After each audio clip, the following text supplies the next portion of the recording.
देवं कामसचारुणवदनं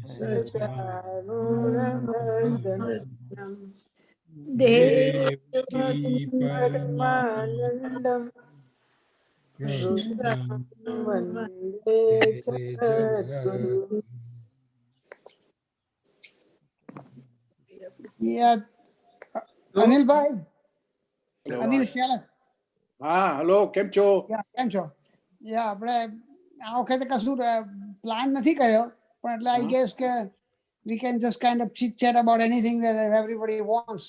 Question answer. Question answer that's right. લો ભાઈ તમારો પહેલો ક્વેશ્ચન આવી પહેલો ગયો. question આવ્યો. Yeah. રાજન કેળ લે. રાજનભાઈ હા બોલો ને, સાંભળું છું. સાંભળો જ આઈ ડિડ નો ધેટ. ના એ પેલું બીજું કોમ્પ્યુટર સેટઅપ કરે છે પણ he is I am listening. Yeah. Okay. So this is in elementary school.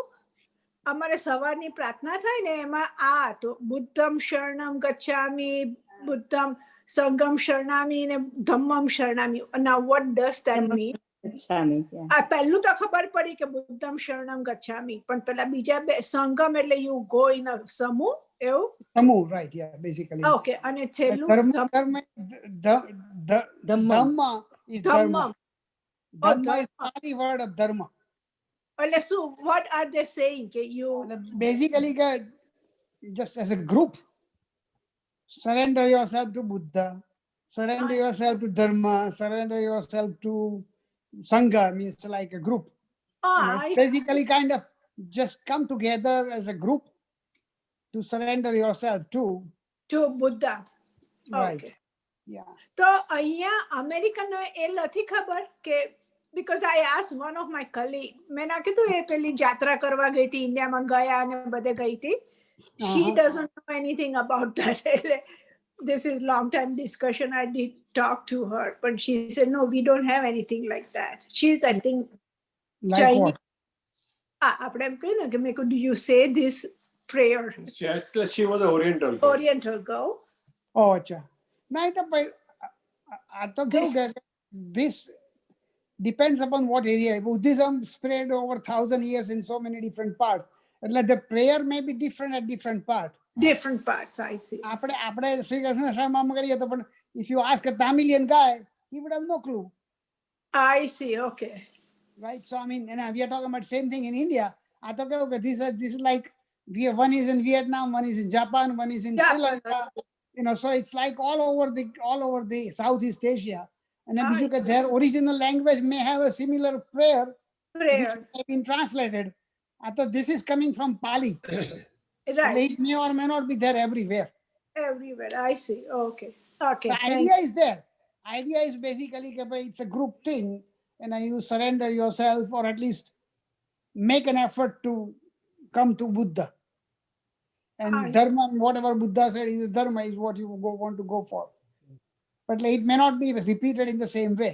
આપણે પ્રાર્થના કરીએ તો ગુજરાતમાં પ્રાર્થના કરે છે ને ઉત્તર પ્રદેશમાં પ્રાર્થના કરે ને બંગાળમાં પ્રાર્થના કરે. It's often different, right? Right. So, thank you. Anil bhai, add whatever you want to add. Anil ભાઈ ક્યાં છે? I cannot see you. ના બરોબર છે. That's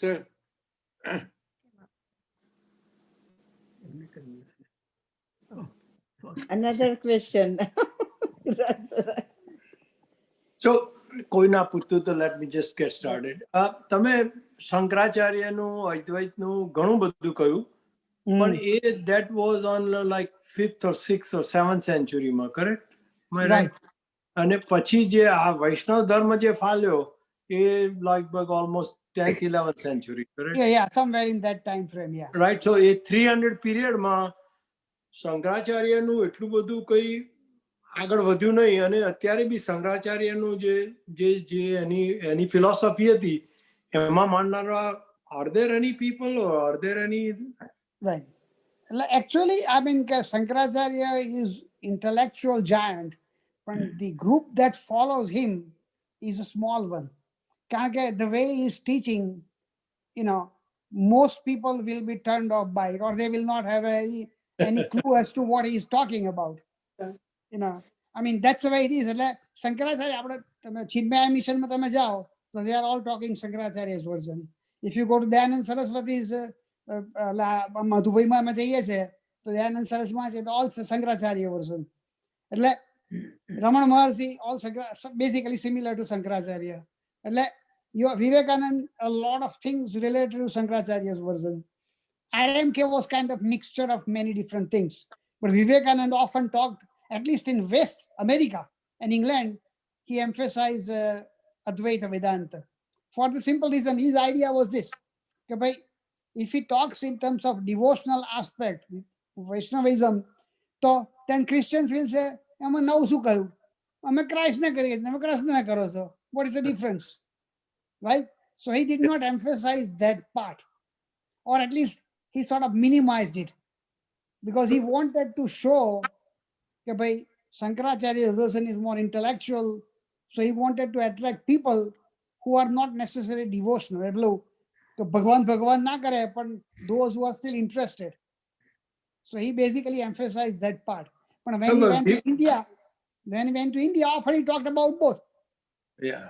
But still, Vivekananda, lecture, generally he did not emphasize too much on a devotion part at all. Yeah, any you're book તમે વાંચો મેં નથી બહુ વાંચ્યું પણ જેટલું મેં વાંચ્યું છે એમાં મેં તો ના જોયું એટલું બધું કે You're right. He was, I mean, he by nature, he was more intellectually oriented person. હા exactly. RMK was more like, call it a mixture of devotion and Shakti. And he wasn't really intellectual in the sense that he was not very learned person, RMK. So he often talked in parable. So RMK was only educated until 6th grade or so. Oh really? So his enlightenment came like spontaneous kind of enlightenment.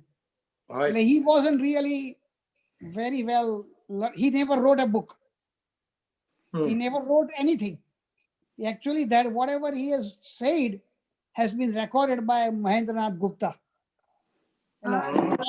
M. So Gospel of RMK is basically what he was talking to the people, disciples, or whoever came. Whatever he said was recorded, or at least not. Like in those days, there was no recording, but he wrote it, hand wrote it, and then created a book version of his teaching. Just like Buddha Bhagwan, I mean, how they must have talked. I mean, somebody wrote it down, or somebody eventually wrote down what he may have said. That's how it happened. So he never wrote anything by himself. Vivekananda did a lot of stuff by himself. So Vivekanand was RMK's disciple, ke nahi? Yeah, I mean, yeah, right. He was a major disciple of RMK. But I mean, the way his story goes is like this. He was about 18 years old. And he had a lot of questions about this devotion, I mean, this God thing. So he was originally he had gone to Ram Mohan Rai, who was, if you remember, Ram Mohan Rai was like a guy who developed Brahmo Samaj. Brahmo Samaj was like in 1880s or 1870, 1880, somewhere in that time frame. Brahmo Samaj was like a mixture of Christianity and a Hinduism. So what Ram Mohan Rai did, what he did was use some of the principle of Christianity and some Hinduism, caste and Murti Puja, he removed those. So he basically created a sort of amalgamation of Christian version and Hindu version. So a lot of intellectual people in Bengal at the time were attracted to this idea. So he often went to, Ram Mohan Rai, and somehow he got connected to RMK. And the story goes like this. Whether you want to believe or not, it's hard to know for sure. But he apparently touched him. It was a dream, right? He actually touched him. touched him. Yeah. And the story goes something like this. Vivekananda asked him a question, have you seen God? He was interested. Okay, yes, I have seen, just like I am seeing you right now, I have seen God. That is how RMK answered. And then he touched him, And Vivekananda writes experience that something suddenly changed in me and the world disappeared for me for a while and I became like entire world or something to that effect. So his experience was enlightenment of that kind, that just by touching him, he somehow felt like he's enlightened. So this is the story. Now, how do you believe? And but he goes on further explains, okay, he went out on the street and he felt completely different. Like he was like he had become the entire universe. That's how he describes it. So now, how much you believe and how much you don't, I mean, it's up to you. But sometimes એવું થાય છે ને કે તમે આ શિબિરમાં ને એમાં જાઓ તો વાઇબ્રેશન્સ આર સો ગુડ કે you forget everything, you know, you just immerse in that Yeah, stuff. you So, get you it. know, it's a really પવિત્ર આત્મામાં તમે એટલા માટે તો સંતોના આપણે that's how he became a disciple. I see. That was like, and I think it was like 1880, 84, some 80, somewhere. Now, RMK died after 2-3 years after that event. So RMK died in 1886. And this Narendranath Gupta, I mean, Narendranath, not Gupta, so Narendranath, It's not. whatever, I forgot. Vivekananda naam શું હતું અનિલભાઈ? Narendranath શું હતું? Narendra Narendranath Yeah. કોની વાત કરો? Anyway, Navnath નથી. ના, Vivekananda. એટલે વિવેકાનંદનું નામ original નામ Narendra. Narendra, I think. Narendranath. Narendra. Yes. Narendra, પણ last name નથી ખબર. But anyway, so Narendra. basically, he was around 18, 19, 20 years old at that time when he started going to RMK. And this happened few years before RMK died. You know, I think it was 1884, somewhere in that time frame. So after that RMK died, so he carried the version of RMK teaching. He was influenced by Ram Mohan Rai also, but eventually he accepted him as guru. But there were about 10 or so disciples who were close to RMK at that time. Somehow he emerged as the leader. But the other guys were also quite brilliant guys who had left everything for RMK. But he went to America. Now, how do I hit America?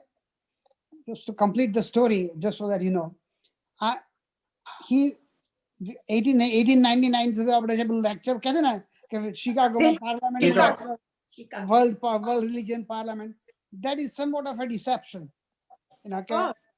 Yeah, what happened is this: he wanted to come to America, but first of all, there was no sponsor in those. I mean, obviously he had to come by boat, which will take a month or 6 weeks or whatever the time at the time was there. So he had to have money. He had to have a sponsor. So one of the king of South India sponsored him.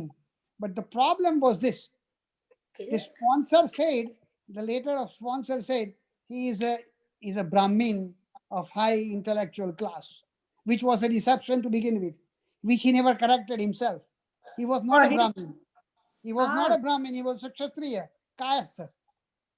So he came on a call it illegitimate ground as a Brahmin scholar to America.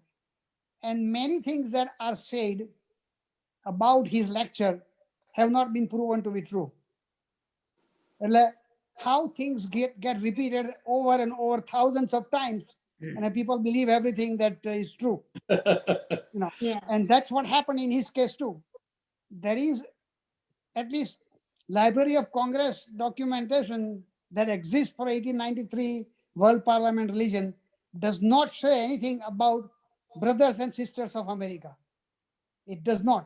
The way the lecture starts, brothers and sisters of America, there is no documentation there. Now, you can argue if there is no documentation, it doesn't mean it happened, didn't happen. It may very well have happened. But the problem is this: there is no proof that he said of some of those things. Oh, I see. You know, and also he gave multiple lectures. It is possible that's what is being presented as a 1993 great lecture may have been a combined version of many different things that he may have said over a period of time. Because in America he stayed about 2 years, I think about 4 years one time and 2 years next time, or something like that. So he came here twice. 1893 was the first time. He went back and came back again. So anyway, the point I'm making is this, is that, I mean, not that I'm trying to say bad things about Vivekananda, by the way. I mean, he was a great intellectual giant, and I'm not even disputing that part. But some of the stories that are being recited, first of all, there is no audio version, there is no video version of his lecture. In Oh, those, there? Damn. Oh, there okay. is none. RM Commission has officially said that, first of all, first official recording of on the gramophone started in 1876. And that was a scratchy recording of uh, Thomas Alva Edison. And it took about 30, 40 years before it became widely used. So in 1893, there was no audio recording of anything, at least not a practice, because it wasn't there. And video recording, Oh, video no. technology didn't even come until 1925. So there That's is right. no question of him having his video recording. એટલે આપણે જે બધું યુટ્યુબમાં જે જોઈએ છે, this all made up. It's acting. I see. Okay. It's acting and voice modulation of an actor. So people often keep on sending, the YouTube, WhatsApp, Vivekananda lecture, this and so it's basically actor talking, and then video is the actor. So it's all. That's what I heard. I was surprised now to hear this. That there was no audio. No, there wasn't any audio. There was no. The lecture that they are claiming that Vivekananda gave has never been written anywhere. So Oh, yeah. so all we know is that he lectured, but what he said has not been officially recorded anywhere except bits and pieces at different places. So there was a faculty at Harvard that apparently was very much interested in what he had to say. So he came to Chicago, and after that, the guy in Harvard, whom he knew apparently had connected to, recommended to World Parliament of Religion, saying this guy is a scholar, so give him a chance to talk. And first of all, second part, there were 14 lecturers of India from Indian origin, and there was a Jain lecturer also. Yeah, એ કહ્યું તમને કહેવાનું હતું કે there was a Jain scholar came with him. Jain scholar. And actually, there is a documentation by at least some of the Western scholars, is that a lot of things that are said about Vivekananda's lecture is somewhat exaggerated. And actually, the guy who was Jain was more impressive in his presentation. Now, again, it's individual perception. Who records what? There are few pieces in newspapers of Chicago, few pieces in Library of Congress about different people, different lectures and all, but they're bits and pieces. So the entire lecture is nowhere is recorded. So who knows what he said? Wait, say. I'm not trying to minimize what he said. No, This is the truth. It's it's a interesting. good thing to know, because like I know I got a WhatsApp too about Vivekananda lecture. Right. So I So took it people keep on granted. sending it to other people. Yeah, exactly. Because they don't know that this is all bogus. Anyway, Rajendrabhai, his name was Narendranath Datta. Datta, right? Datta, not Gupta. You're right. Datta. Datta, And you're right. on a side note, જે પેલા Jain scholar આવેલા ને એના બી lecture માટે આવું જ થયું છે. તમે જે કહ્યું ને એટલા બધા અમારા જૈન પેલા એમાં આવે છે ને, એટલું બધું આવે છે એના વિશે, કારણ કે now is surfacing, and he gave 14 or 15 lectures or something like that, and he was here also quite a bit long time, I think 6 months ke 4 months. But the same thing, we don't know what he said and what they are preaching now. We don't know. We don't know that, right? Exactly correct. And the point is, again, those who are in Swadhyaya, who have gone to Swadhyaya, often people talk about Dada Japan gaya tha, and Japan. So I asked one guy, top, who are dedicated to Dadas, nothing wrong with that. What did he say in Japan? Or what did he do in Japan? He had no idea. But he went to Japan and did some great thing in Japan. So what was that great thing that he did? No idea. So I think what happens is this. Over the time, things just get exaggerated to a point where it becomes like reality. People believe in all those kind of things, that something he did was, and again, no doubt about his greatness. No question about his greatness. But all these things that are made up. ને આપણા દેશમાં હવે foreign દેશમાંથી જઈને આવ્યા હોય એટલે જાણે હો સુઈ છે. And actually, એટલે એ જાતની આમ તો and actually Dinesh it's has true a also. question. Yeah, Dinesh go bhai ahead. has a question. Go on. Dinesh bhai. Dinesh Oh, bhai. Dinesh bhai, acha. My Dinesh bhai, I cannot see you. Sorry. Okay, yes. I personally અમે think, પેલું મૂકી દો ને રાજનભાઈ, બધા આવે એવું મૂકી Yeah, દો. but not. Yeah. Oh, Arrive. okay. Now, okay. Yeah. Okay. Yeah. હા. I think the question is of Shraddha. કારણ કે એમ તમે કહો તો ભાઈ મહાભારતનું યુદ્ધ થયું હતું, કોણ જોવા ગયું છે? What is the proof that it had occurred and કૃષ્ણએ આ કીધું છે? Now, એના પછી બધું આ લખાયું છે, પણ was there a video or some kind of a document that says Krishna did, that I saw this? Similarly, જેમ MLK કહે છે કે ભાઈ મને ભગવાન દેખાયા. એટલે it's a question of Shraddha. And this whole, I personally think this whole thing, whether Dvaitya or Dvait or whatever it is, it's what you feel comfortable with in your heart, defining to yourself and finding, arguing to yourself. Otherwise, આપણે અનિલભાઈને પૂછે કે અનિલભાઈ શૈવિઝમનું કહેશે, ફલાણા ભાઈને પૂછે તો ફલાણા ભાઈ કે એમનું જ ઠોકશે. દરેક જણા પોતપોતાની ગાડું ચલાવ્યા કરે છે. પણ એમાં what is the right thing? In my mind, is what is right is what you believe, what you believe get. in, which is fine. Nothing wrong with that. What I'm saying is this, that bhai, the documentation of 120 years, 125 years ago does exist. Documentation of Mahabharata is not possible to have it. But this was actually recorded in the newspaper. This was recorded in the Library of Congress. So there is a documentation of actual events that happened at that time. Agree.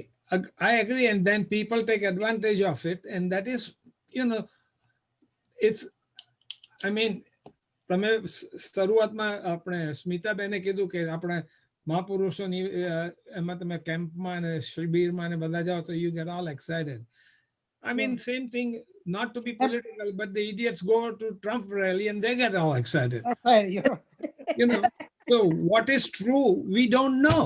It's a different kind of excitement. Doesn't matter. It's a question of getting excited and go.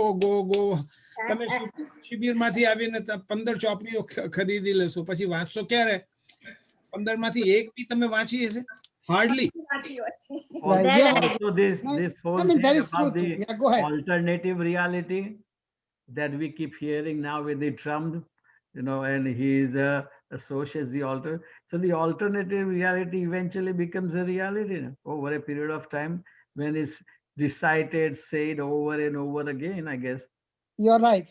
Right, but see, the point is now we have ability to record it and have it there, so you can argue, this was true and this was false. પણ પહેલાના જમાનામાં it's just somebody says અને લોકો જેમાં જેને માને. શંકરાચાર્ય આ બધું કર્યું છે, હવે does it logically make sense to you? કે આપણા વૈષ્ણવાઇટ, does it logic? Whatever makes you feel comfortable and peace in yourself, that's how I believe in it. No, you're right. I mean, there is some very, since you mentioned about Shankaracharya, there are a lot of texts that are ascribed that they were written by Shankaracharya. But there are many scholars who question many of the texts that are given to Shankaracharya's name were actually written by him. Right. So, I mean, that's the nature of things. I think what happens is this. આપણે વેદ વ્યાસની વાત કરતા હતા, we were talking about વેદ વ્યાસ. આપણે કેવું કે જે બી વાર્તા આવે તો કે કોણે લખ્યું? તો કે વેદ વ્યાસે લખ્યું. વેદ વ્યાસે, if the story goes like this, Ved Vyas could not have lived for several thousand years. If all these texts were written over thousands of years, how in the world one guy wrote it? I think what happens is this, is that the title of the original Ved Vyas was a scholar. The title keeps on getting passed over to next group of scholars over centuries. So whatever they write eventually goes in the name of Ved Vyas. So Ved Vyas never wrote any of those things, or at least not everything of that. Anil bhai. Anil bhai, you were saying something. Yeah, I was saying કે આમાં શું વસ્તુ શું છે કે માનવાની વસ્તુ નથી પણ જાતે જોવાની વસ્તુ છે. શંકરાચાર્યના પટ્ટ શિષ્ય હતા સુરેશ્વરાચાર્ય, પણ એ સુરેશ્વરાચાર્ય અને શંકરાચાર્યનો મત બધામાં મળતો નથી આવતો. હવે તમે અદ્વૈત વેદાંતની વાત કરો, I have some of the issues to resolve myself. Advaita વેદાંતમાં 3 સ્કૂલ છે. એક સ્કૂલનું નામ ભામતી સ્કૂલ છે કે જે મને ગમે છે. I like it because it is closer to what I have been thinking about it. Other school is I think Vivarana school છે કે જેમાંથી આપણા સર્વપ્રિયાનંદજીએ જે દ્રગદ્રશ્ય વિવેક કર્યું. તો what is the issue here? બધા લોકો કહે છે કે આ જગત મિથ્યા, રાઈટ? આભાસવાદ છે. It is an abhasa. પણ આભાસમાં પણ 3 ડેફિનેશન છે. So how did this thing happen? There was a question somebody asked, I think in Gorsage's class, કે માધવાચાર્યનું વર્ઝન અને રામાનુજાચાર્યનું વર્ઝન વચ્ચે big difference છે. So what is the truth over here? The truth is here that the person who went into sadhana and he saw something, that's what he's describing it. So it's a spiritual search is an individual search. It collectivity. Yes, you can go, you can find some intellectual answers, you can find the framework, but within framework it is your own journey. You cannot take along, nobody can take you along with them in that journey. It's your journey. So that's what I think is reflected in all those kind of a thing. And of course you have to have a shraddha to go into anywhere. I think RM can say મારે શ્રદ્ધા જોઈતી હતી કે હું કરી શકીશ, કે વચ્ચેથી છૂટી નહીં જાઉં. So it's just like that. RMK said, and I think Arvind Sharma emphasized that point, in કે ભાઈ આપણે all roads lead to mountain top. We presume that the mountain top is one place, but what if the mountain top is a mountain range? So wherever you go, you reach a mountain, top of the mountain range. So you may be reaching mountain A, he may be reaching mountain B and C and D and whatnot. So what he experiences is not necessarily exact same what the guy on A or D will experience. So the idea is good that everything leads to mountain top, but the mountain top may be many. Yes. So the reality is multifold, and so what one experiences may not be experienced by the other one. And one of the, like this question that Alibhai asked, and I answered, this is how I answered, and you may be right or wrong, but you just can think about it. Okay? If just one individual, I go from here to downtown on the same road every single day for 1 year, and I document what I see, I can guarantee you is that every time I will document something different that I had not seen the previous time. Right? So you go the same route every single day, but you notice different things at different times. So Buddha may have traveled the same road, but he may have noticed only some part of it. Shankaracharya may have traveled the same road and he may have noticed something different on the same route. If one individual has a problem documenting every day, how dozens of people going through the same route will have a documentation of the same thing? So you can argue endlessly about who is right and who is wrong. I don't think there is an answer to that question. Ramana Maharshi apparently got enlightenment at age of 16. And just like like what I explained about Vivekananda, how he suddenly felt the world change up completely. Ramana Maharshi had the same experience, and he felt Advait concept that he became the universe, or the universe became him, or whatever, however you want to put it. And his life completely changed. And more importantly, he was not educated person. He wasn't like a scholar of Sanskrit or anything. He was a Tamil guy. And how in the world did he learn all those things without actually studying? Who knows? But it really happened that way. So the guy who doesn't know the language, or at least hasn't done much work in Sanskrit, suddenly comes to know Sanskrit. Not only that, but he can actually recite. He doesn't recite much, but he can actually talk about the scriptures of Sanskrit, which he didn't read. જ્ઞાન મળી ગયું એકદમ. એ જ enlightenment ની વાત કરે છે ને, એ જ enlightenment. ના, પણ પેલા સદગુરુ ને પણ એવું જ કંઈક છે ને, પેલા આપણે ખબર સાંભળવા ગયા હતા. સદગુરુ Right, આવે છે. right, right, yes. તે Isha પણ yoga. ભણેલા નથી, right. Yeah. Yeah, Yeah, એમાં એવું જ છે. એમને પણ કે સેલ્ફ એલાઇનમેન્ટ એકદમ લાઈક એનું ઇંગ્લિશ કેટલું ફાઇન છે આપણે સાંભળીએ એમને. There must be some type of energy they get into or get connected to. That's what I think. I don't know. જણાબેન, રજનભાઈ, આ આર્ય સમાજ એટલું બધું કેમ આગળ, કારણ કે જે દયાનંદ સરસ્વતીએ એ ઉભો કરેલો છે ને. Yeah. right. Dayanand Saraswati, he was a fundamentalist. Like he believed that whatever is true is with Veda. Veda is the ultimate reality. So he believed in karma, the Veda concept, and he did not want to enlarge. He was a dogmatic individual, and he was from Gujarat, by the way. He was a Gujarati guy. Mhm. Oh, really? Oh. Yeah. Yeah, Dayanand Saraswati was a Gujarati guy. That અને is- A there is a story મૂર્તિ behind પૂજામાં it. નહીં માનતા ને એ લોકો. મૂર્તિ પૂજા એટલે એની વાર્તા એવી છે કે ભાઈ ઉંદર આવ્યો અને પછી Right, ઉંદર that is a કશું story. કરાતું નથી. I mean, that may be a story, it may not A be story, true, but right. who knows? I mean, the point is that મૂર્તિ પૂજાના વિરુદ્ધ કરતા હતા, but he was a staunch Vedic ritual kind of guy. Like he did not want to Not ours. incorporate the other ideas into his thinking. So they were really very, very fundamentalist ideas. Like somehow he didn't catch, he didn't, his group never enlarged because of Yeah. his emphasis on Vedic ideas only. Anil bhai, want to add? Yeah. I think that's yes, it's basically Vedic ideas, and also he was more in the Sanskrit side. He translated a lot of things, and so those were not, it's Sanskrit oriented. yeah, Sanskrit oriented. Dogmatic interpretation.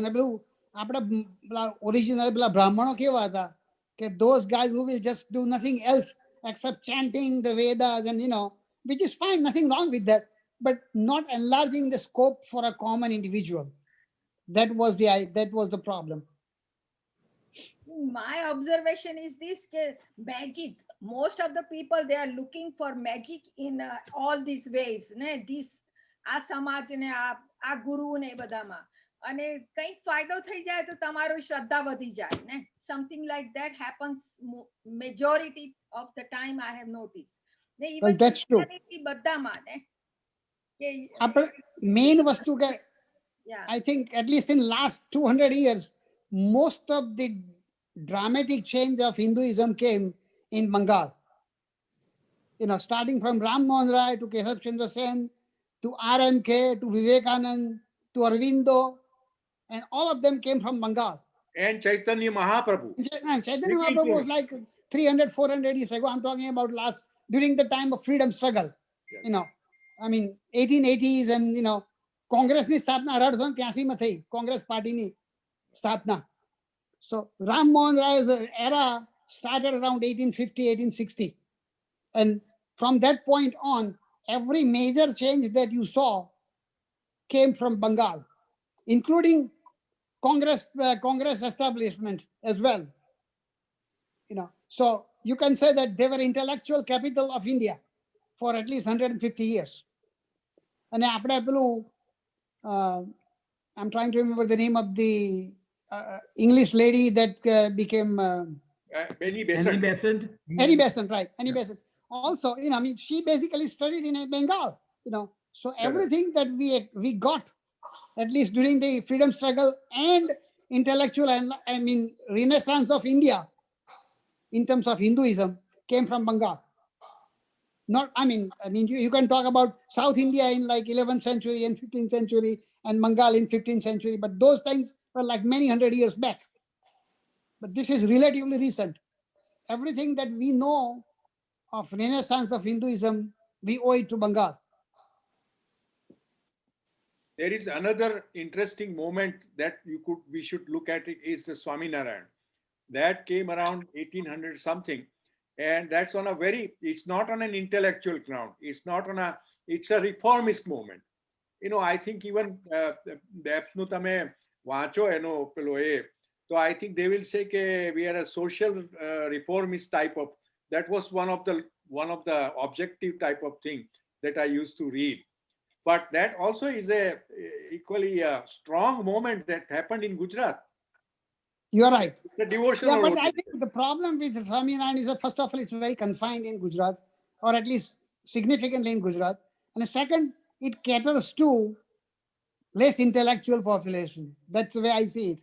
Yeah, the key feature of Swaminarayan is that everything happens in Gujarati.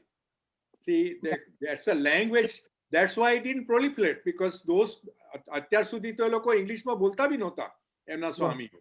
They were catering to basically